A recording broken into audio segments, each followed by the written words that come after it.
Hello viewers, আসসালামু আলাইকুম। কেমন আছেন সবাই? আশা করি ভালো আছি।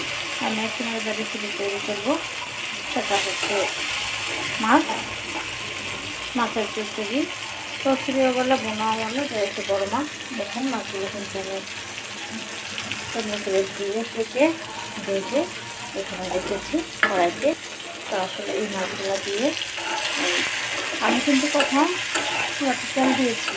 তেল দিয়ে আলু আর পেঁয়াজের সাথে মানে কী বলে থেকে লাল লাল করে, দেখুন লাল লাল করে ভাজলাম। মাংসের মধ্যে যে আবার আলু দিয়ে যে লাল করে দেয়, ঠিক সেভাবে ভেজে আর আমি টমেটো দিয়ে দিচ্ছি।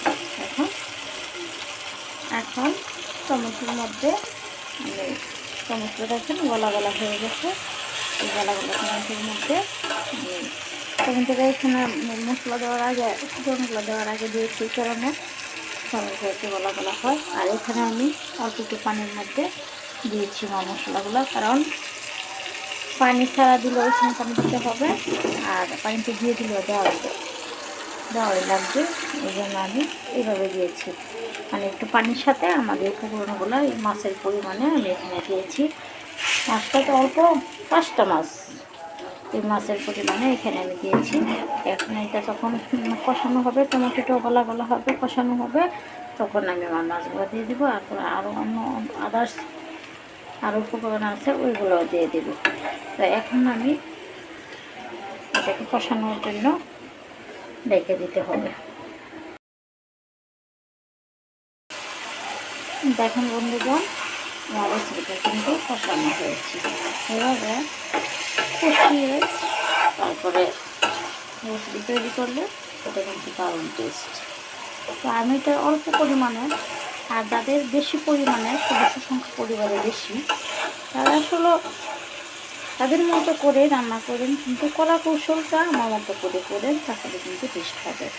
এটা কিন্তু দেখেন আমি কিন্তু অল্প এটা আমি কষেছি। আর আমার টমেটোটা পেঁয়াজ, এখানে টমেটোটা আগে দেওয়ার উদ্দেশ্য একটাই, আমি কিন্তু পেঁয়াজ দিই নাই, অল্প পরিমাণে দিয়েছি। বোনা করলে যে পরিমাণে পেঁয়াজ লাগে, যে হারে লাগে সেই হারে দিয়ে নেয়। এই জন্য আমি টমেটোটা আগে দিয়েছি, যাতে পেঁয়াজটার কাজটা করে গলে যায়।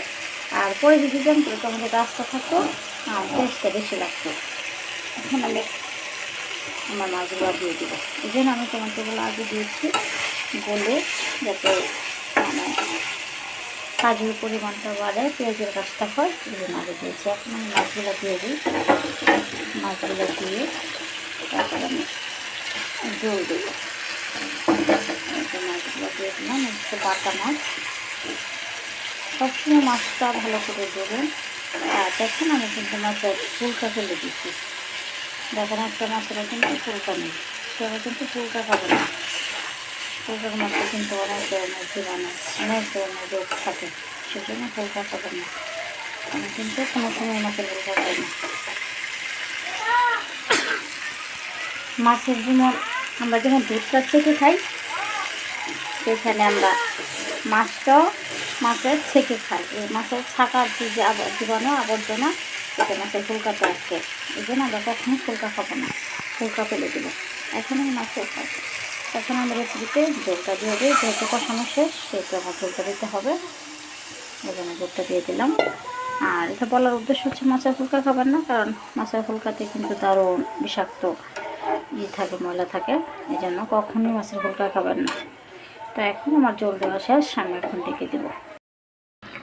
দেখেন বন্ধুগণ, আমার রেসিপিটা কিন্তু শেষ অংশে। আমি লবণটা দেখে নিয়েছি, কাঁড়া হস দিয়েছি। আপনারাও এভাবে শেষ অংশে লবণটা দেখে কাঁড়া হসটা দিয়ে দিবেন। আর একটু উপকরণ দিতে হয় শেষ অংশে, সেটা হচ্ছে ধনিয়া পাতা আর কাঁচামরিচ। আমি কাঁচামরিচটা সবসময় একটু বেশি দিতেছি, এই কারণে এই দিয়ে দিলাম, কারণ আমি কিন্তু মরিচের ফাঁকি দিই না। এই জন্য সব রেসিপিতে কী দিচ্ছি, কাঁচামরিচগুলোই বেশি দিয়ে দিচ্ছি, কারণ আমি শুকনো মরিচ এখন না, যে কীভাবে একটা বলে কথা, যে নেই বলেই হয়, মানে না দেই না এটা বললেই চলে। সব আমি কাঁচামরিচ দিয়ে রান্না করি। রমজান আসছে পরের থেকে সব রেসিপি আমি মাংস হোক, মাছ হোক, সবজি হোক, শুটকি হোক, যাই হোক সব কিছু আমি কাঁচামরিচ দিয়ে রান্না করি। তা এখন রেসিপিটা ঢেকে দেবো, শেষ অংশে দিয়েছি তো এই কাঁচামরিচের যে গ্রানটা ওটা আমার রেসিপিতে যাবে, তারপর আমি উঠিয়ে ফেলবো। এখন ঢেকে দিই।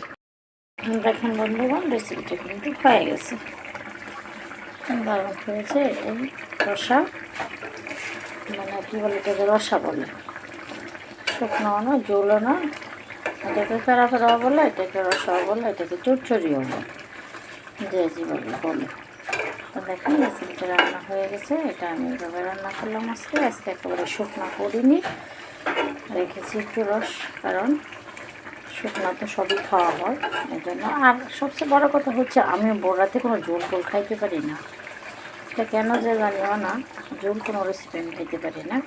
সব রেসিপি একটু একটু শুকনো অল্প অল্প করে মানে খাই, এটা হচ্ছে কথা। তবুও ইনশাল্লাহ আল্লাহ আমাকে সুস্থ হয়ে রেখেছে, আলহামদুলিল্লাহ। তো দেখলেন এই রেসিপিটা কিন্তু আজকে একটু রসা রেখেছি এটা। তো আপনারা এভাবে রান্না করবেন এবং খাবেন, এবং আমাকে বেশি বেশি কমেন্ট করবেন। সবাই ভালো থাকবেন, আল্লাহ হাফিজ।